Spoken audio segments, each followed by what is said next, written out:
Hello everyone, Rascal Entertainment's here. And Mama Entertainments. Welcome to our podcast. Today we're discussing one of the recent releases from DreamWorks, Captain Underpants, the first epic movie. Captain Underpants is based on a popular children's book series by Dave Pickley that follows George Beard and Harold Hutchins. They create comic books and have fun at school, but when their cranky principal, Mr. Crump, threatens to put them in separate classes, they use 3D Hypno Ring to turn him into their fictional superhero, Captain Underpants, and the principal's complete opposite. Now, I remember if you haven't known this already, the books have been out. Ta-La-Laaa. Right, the books have been out a long time, since 2005, I believe. And you've been reading them. I think you own every one almost. Just right? about, yeah. And I really liked this series. It was really fun, and it was kooky, and the characters were self-aware half the time if something was going wrong in the story, and it's like if they know something's odd about the story, it's like, who wrote that? Is that probably someone running out of ideas? and if the narrator went on too long, it's all right, would you shut up already? And it would always be fun how the story was self-aware, the character was self-aware, but they still went on about their business within the story, and how the author would interact with the audience by saying certain things or giving you hints, and the characters would point out, why is this happening so much, like they want you to know about something. And it's almost like you're watching a show in the book, and it's just how much they break the fourth wall. Right. I think what I really liked when you first told me to read the first book is how it's just scatterbrained and crazy. It is just so much fun, and it's unlike any other book or series out there. Right. And I know we were really worried about this translating to the movie. Right. But we were so grateful and so pleasantly surprised when they stuck 100% to the book itself and the characters potty themselves. humor and all. Yes. Now, the weird part for this entire thing was that the books were banned from libraries all across the country. You could still get them at bookstores, like at half price or your local store.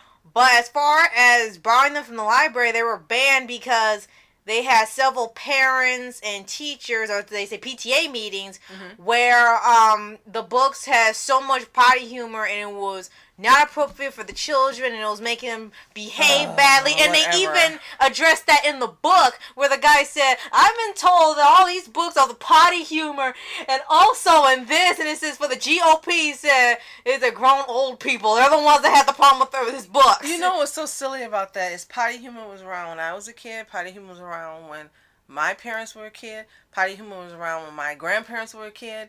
And maybe, I don't know, after that. But yeah, potty humor has had to have always been around. Since when is it inappropriate to make fun of bodily functions? It's hilarious. Right. And for someone to say it's inappropriate for kids with all this other stuff that's going on, like he said, that's just someone who's got issues and needs something to complain about because they're crotchety. Right. And if you look in the final book, which is called the Sensational Saga Sir Stinks a Lot, and it's really different. There's still potty humor in it, but you can tell he's toned it down a lot. He put product placement. They address social issues and stuff, but he was aware of why it was in there. And then they ended the series off of that, and I thought, I was like, wait a minute, that's it? But then the movie came. Right. So let's talk about the movie. Now that you've given them background as to where this series came from. Okay. Tra-la-la! Right.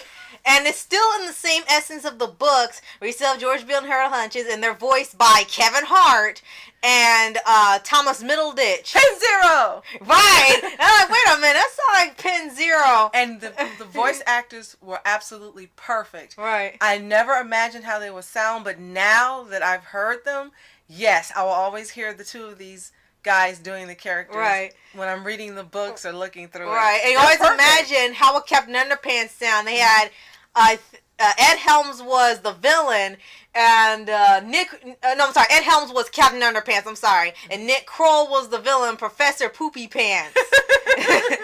And rather than just go off one book at a time, they did a collab of several books in a one new story. And it worked. I mean, it was seamless. If you didn't know because you've never read the books. If you read the books, you would know. But not having read the books, it was seamless. It just seemed like one magnificent movie. So they did a great job in doing that. It was perfect. I mean, there's absolutely nothing they could have changed about this movie to make it better. Right. And I'm so looking forward to the next one. So let's tell them about the basic synopsis for all of the stories together. Right. So they still have the story where George and Harold are at school, and every teacher is just horrible to their students, and it's like, why would you send your kids here? Right. And they bring in the fun by making the comic books and causing mischief every day. Mayhem. Right. And they're still aware that they're fictional characters, but instead of in a book, now they know they're in a movie. Yes. And they constantly interact with the audience, and they'll freeze frame the movie. They gotta tell you something. They'll stop the movie themselves to tell you what's going on, then they'll resume it back. Somehow they have control of the movie. Right. And the animation was really good. I don't know what you were expecting. I thought maybe they were going to do 2D, but they didn't. Me too. It was awesome. Right. And it's kind of like what they do with Peanuts. They still look exactly the same, but they have them in 3D, and it's still the 2D design. Right. And it doesn't look crazy or bulgy like on Fairly Odd Parents. They said, I'm bulgy. No, they didn't do that. It looks like just the comic came to life. They even animated when the movie first came on. They even animated the pages from the book when they would do their own little comics that are misspelled and drawn really weirdly, and they just animated it. Yes. Well done. Very well done. And I'm glad you pointed that out. It was so hilarious when you would read the books. And as you said, they incorporated into the movie. They were always misspelling everything. Right. But that didn't stop them. They had confidence in themselves, and they knew that people would love their comics. Right. And in here, they still turn the principal into Captain Underpants using the 3D hypno ring. But they give us a really elaborate background, was forged from the finest plastic that China could ever have. I'm like, no, they didn't. And it was like Lord of the Rings style. Right. And when Captain Underpants was out, he was constantly going out and trying to fight evil, even though it was like barely anything out there. He did stop one bad guy, though. That was hilarious. And also, was really interesting, they give more depth to Mr. Krupp. Right. As you know, in the book, he's just a mean principal. He was always mean, as you see in the stories. He was mean from the time he was a teen to now. And he was always just a troublemaker. In here, they kind of give him some depth. And he's like this when they try to drop him off at his house and he's knocked out. They see his house is really drab and it's lonely, it's empty, everything's made for one, and it's really run down. It's like, oh, no wonder he's like this. He's just lonely. That was just his issue. That's why he was always grumpy all the time. Right. And there was the lunch lady who's voiced by Mabel, and she had a crush on him, and he didn't know, but they figured, they were like, ew, but they still tried to help him, even though he does all this stuff, and hopefully that would help him. And he's actually not so bad, and he said, actually, rest of your comics, and they're actually not so bad. And it was just so different because of how he acts in the book, and he just terrorizes them, and here, he's got a heart now. They made him more human. Right. Exactly. And he's not so bad. He's someone you can sympathize with, and you can hope will get better as a character, but still, have the traits of the book. Right. Well, this is just one of another home run for DreamWorks. I mean, they just take and adapt stories into movies and make them just awesome and amazing. And we were really, really surprised when we heard it, but we were just overjoyed with the result of what they did, the choice in animation, how they chose to cover the lives of the characters as one whole story instead of doing it book by book. Right. Now that's what they do for Diary of a Wimpy Kid. Right. And I guess it's so they can extend the franchise. Right. Yeah. But I think the way that they chose to make this movie by incorporating all of the books was great, because they can go back and they can still take other elements from the books and make other movies where you're not just sitting and seeing one book and one story. Yeah, one at a time. Right. I think it would have had a whole different feel if they had gone book by book, and you wouldn't have had an appreciation for the characters and for the writing and for the storyline, because that means they would have had to start at book one, or you would understand nothing. Right. So I love the way that rather than going for line, thing for thing. It's like, if you want to see that, then you might as well go ahead and read the books. But like you said, they went a whole new direction, and even had the author himself work on the movie, so Exactly. he knew, so that way they would not mess it up or try to change it up, modernize it, or anything. It would stay the way it was intended to be, unlike Avatar, the Avatar live action movie that turned into. So what is this? They made the right choice in having him, his input and work on it. You're right. And they have, of course, the villain, Professor Poopy Pants. Now here, he was just a madcap from the start, and he wants to get rid of laughter because he was laughed at his award ceremony because of his name. And it's supposed to be a family name, and it was supposed to be of high respect in his fake country of origin. And they couldn't quit laughing at his name. It was so ridiculous, so he just snapped and wanted to eliminate laughter all the time by going to the part of the brain that causes laughter and erase the part that gives you humor. And people would just go like this, and they didn't know what humor was. And that way he wouldn't be laughing. Right. And in the book, he actually was pretty normal, and the kids drove him to insanity because of what they did or what they called him. And here, it was already started before he was within the movie. So that was a neat twist. And he had Melvin, who's this know-it-all brainiac at the school, who's the most boring kid since Andrea from My Weird School. And he's the only one that doesn't have the humor gland in his brain, so he doesn't get any humor whatsoever. Right. So, what do you hope for in the sequel? Because we know for sure there's going to be another movie. If you've seen the movie, you know how it ends and how the book ends. We're like, oh, here we go again, and he has to come back and save the day. But it looks like they're going to bring in a few more villains for the next one, because you've had plenty of villains. Like, they had the lunch ladies from outer space. They had the robotic toilets. They've had giant robotic boogers and stuff. So, and they didn't have to hold back on the potty humor in the movie. Right. They dispensed it out at perfect times where it wasn't just hoo fart joke or Teen Titans Go.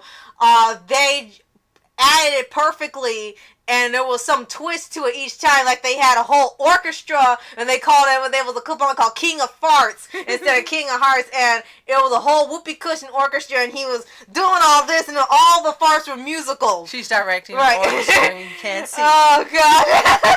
But, yes, it was great, and thank you, DreamWorks, for just having the brilliance to adapt these books into movies that are they're actually award worthy. You should be getting a lot more awards and recognition for what you do. You don't nearly get enough of the credit and honor you deserve as a production company. Seriously.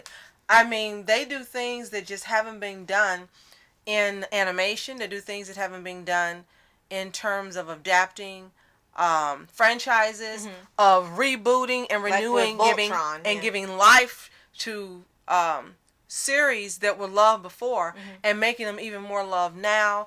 They have this penchant for choosing just the right projects to do these things with. And whoever your casting is, and I know it's in the credits and I haven't paid attention, I do apologize, but DreamWorks, you got one heck of casting director. Right. The voice actors are always perfect.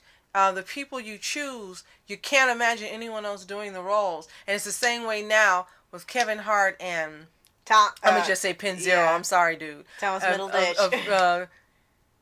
Penn Zero. You just love them in the characters, and now you can't imagine them any other way or sounding any other way.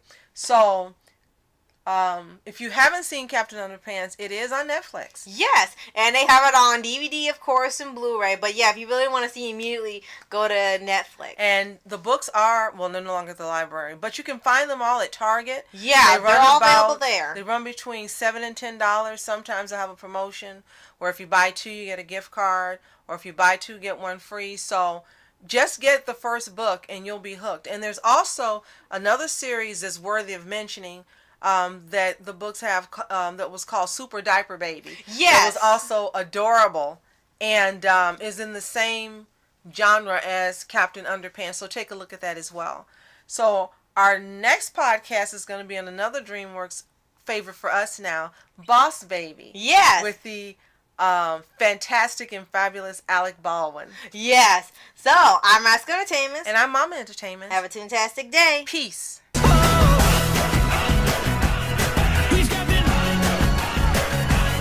Give us some crazy circumstance, Captain Underpants.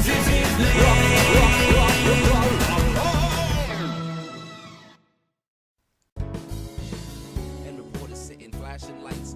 Trying to walk around, man, who the hell are you? What you wanna do? Well, man, it's on you. Man, it's on you. Met her in my dreams, she was my queen. A castle in the mountaintops, rivers and streams. Plucking sunlight from the sky in my pocket. Give it to you later on in the form of